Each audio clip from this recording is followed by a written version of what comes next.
Yang ketiga, anaknya di rumah sakit tidak bisa diklaim seperti yang terjadi di Bogor, itu 11 juta. Saya ingat betul itu. Yang keempat adalah masalah pendidikan. Biasanya mereka terkendala tentang ongkos ke sekolah, terkendala dengan biaya beli baju dan sejenisnya. Yang berikutnya adalah masalah hukum. Mereka berhadapan dengan gugatan, berhadapan dengan pelaporan atau melaporkan, dan kita sudah siapin 200 pengacara untuk mendampingi. Dan saya serius untuk menggarap seluruh problem ini. Kenapa? Jadi kalau tadi mengucapkan terima kasih atas kehadiran Pak Gubernur di acara ini, nggak usah terlalu juga dianggap sebagai sesuatu yang luar biasa. Kenapa? Gubernur tuh nggak ada kerjanya. Kalau mau jujur, gubernur tuh nggak ada kerjanya kok. Yang kerjanya kan kepala dinas, yang kerjanya para bupati. Gubernur kan nggak punya wilayah. Jadi kalau gubernur sibuk, pura-pura sibuk itu. Kalau gubernur teto, ribut banget, pura-pura sibuk padahal nggak ngapa-ngapain. Kenapa? Bagi saya, seorang pemimpin kepergian kemanapun harus ada produk yang dibuat. Nggak bisa kalau nggak ada produk. Saya pergi kemanapun harus ada produk. Kesini ada produk, kesini ada produk, kesini nggak ada produk. Sesungguhnya hari ini, kenapa saya jadi banyak pekerjaan? Karena saya banyak mengambil pekerjaan. Pekerjaan layanan rakyat. Pos pengaduan yang ribuan tuh ngapain gubernur bikin begitu? Orang bukan tugasnya kok. Itu tugasnya RT, RW, kepala desa. Kenapa saya bikin begitu? Karena saya nggak ada kerjaan. Daripada saya nggak ada kerjaan, lebih baik saya nerima aduan masyarakat dan saya menyelesaikan. Kalau gubernur lagi nambah-nambah lagi pekerjaan kabupaten diambil alih provinsi, kenapa? Saya nggak ada kerjaan. Kerjaannya kan punya bupati semua. Wilayah itu yang punya bupati, gubernur nggak punya. Gedung sate itu di kota Bandung wilayahnya. Nah, kenapa saya ingin menjadi gubernur yang mengorkestrasi para bupati, mengorkestrasi para wali kota? Cukup apa? Nggak usah rapat-rapat WA. Pemilihan kepala desa yang terhambat karena regulasi di Indramayu itu selesai dengan WA. Pak Wakil Bupati WA saya WA Mendagri, dalam waktu 5 menit Pak Mendagri mengeluarkan surat edaran dan itu berlangsung. Negeri ini, iya saya tahu lah Pak, tenang atas perintah Bupati, tenang aja. Karena kan kalau Pak Wakil Bupati kan karena nggak ada kerjaan sering WA saya. Bupati kan sibuk, nggak ada masalah. Yang penting kan tidak bermusuhan, tidak saling melaporkan. Tidak saling melaporkan dan tidak saling mengusir dari tempat ini. Dan saya tahu Pak Wakil Bupati ini bingung hari ini mau ke partai mana gitu. Apakah balik ke yang lalu atau pindah ke tempat masa depan? Ya mau menentukan, iya mau menentukan, atau mengikuti arahan gubernur, atau ngikutin arahan Pak Ono. Oh iya, jangan sok laku nanti ditinggalin banyak orang. Nah, ya, ini kan nasib tuh begini. Dulu di sana di tengah ketua DPRD, ya kan? Sekarang pindah ke sini, ya kan? Enak mana? Enak duduk di tengah pegang palu, enak sekarang. Kalau dulu Bapak biasa neken-neken bupati biar dapat pokir. Sekarang Bapak diem. Nah, ya jadi ya ini harus dibuat. Kenapa harus cepet Pak? Nggak bisa lambat lagi, nggak bisa. Nah, karena nggak bisa lambat lagi, sudah semestinya ada 2 hal yang harus kita lakukan. 1, kecepatan dalam mengambil keputusan.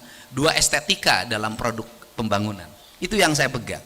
Karena itu estetika, maka nanti Indramayu itu berubah Pak. Saya yakin betul 5 tahun ke depan itu berubah. Ini daerah akan menjadi tumbuh menjadi industri, pertanian, perikanan, dan kelautan. Kemudian dan pariwisata, dan jalur-jalur sungai saya meyakini betul suatu saat akan menjadi jalur pariwisata yang indah dan disukai oleh banyak orang. Terakhir, tinggal 1 yang perlu dirubah, karakter warga. Itu di mana-mana. Orang Subang, Indramayu, Kerawang, Cirebon sama karakternya. Apa? Kajenting tekor asal sohor. Tahu saya. Kenapa? Nggak punya duit Pak, habis panenan dapat kuli.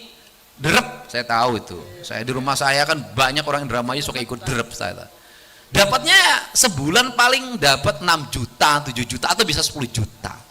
Harusnya kan yang 10 juta itu disimpan bangun rumah untuk pendidikan.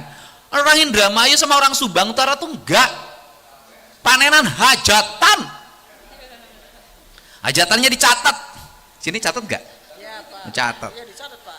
Dedi Mulyadi gubernur 2,5 juta. Standar saya kan undangan segitu, Pak. Bapak mau kawin. Nah, saya kalau ke bupati nggak boleh segitu karena bupati itu kalau hajatan bukan nunggu kondangan, hajatan ngeluarin duit buat rakyat yang kondangan, itu beda. Itu nggak boleh. Nah, dicatetin itu. Ya kalau kondangannya Pak Bupati nggak usah balikin. Tapi yang kondangannya teman sebelah dikirim rokok, jinggo atau jarum coklat 150.000 ya, kan gantangan. Waktu hajatan itu duitnya banyak, modal lo, odong-odong, sandiwara, singade, terus ya odong-odong yang itu, yang Indramayu kan manuk, apa namanya? Ah itu, pokoknya itu aja. Nah, kan saya sering kondangan haur gelis soalnya. Nah itu kan hiburan rame, kan? Waktu itu impas antara duit masuk, beras yang dapat 5 ton dengan hiburannya itu plus. Ya, kadang masih minus, Pak. Ya kan? Antara modal dengan duit masuk itu plus.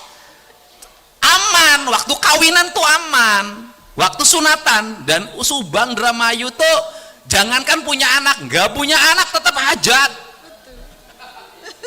Tetangga saya itu sapinya beranak, dia nggak punya anak, hajatan wayang golek, hajat naon, anak sapi aing anakan.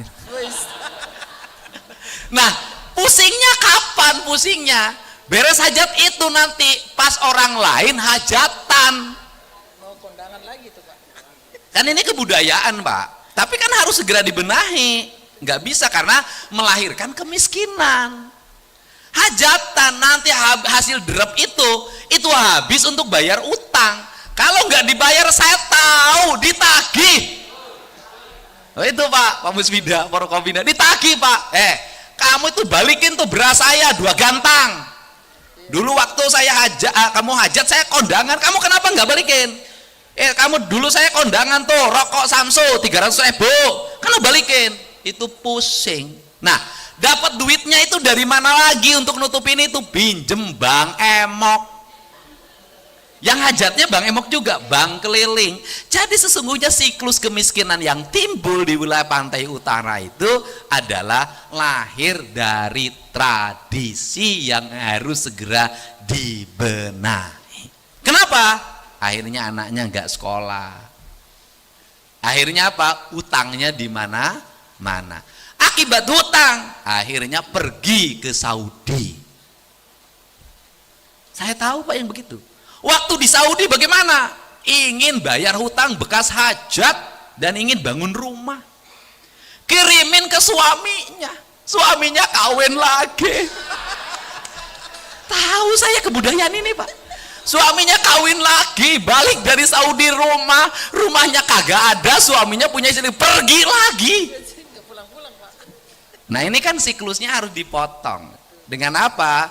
Menurut saya sih nanti harus ada regulasinya juga. Kepala desa kalau ngasih rekes buat hajatan, menurut saya harus ditanya, kamu hajat duitnya dari mana? Karena itu seleksi loh. Rekes itu izin tuh seleksi. Duitnya dari mana? Untuk apa? Mendingan kalau yang dikawininnya itu awet. Azan. Ya sudah, terima kasih. Assalamualaikum warahmatullahi wabarakatuh. Sampurasun.